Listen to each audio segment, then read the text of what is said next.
কুদুস, ফিলিস্তিন ফিলিস্তিন।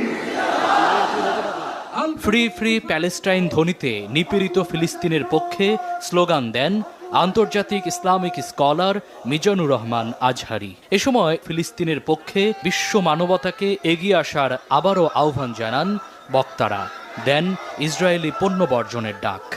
এই গণজামায়াতে, এই জনতার মহাসমুদ্রে উপস্থিত হয়ে আমরা বুঝতে পেরেছি আজকের এই মহাসমুদ্র, জনসমুদ্র ফিলিস্তিনের প্রতি, আল আকসার প্রতি বাংলাদেশের জনগণের ভালোবাসার বহিঃপ্রকাশ। ভৌগোলিকভাবে আমরা ফিলিস্তিন থেকে অনেক দূরে হতে পারি, কিন্তু আজকের এই জনসমুদ্র প্রমাণ করে আমাদের এক একজনের হৃদয়ে, বুকের ভেতরে বাস করে এক একটা ফিলিস্তিন।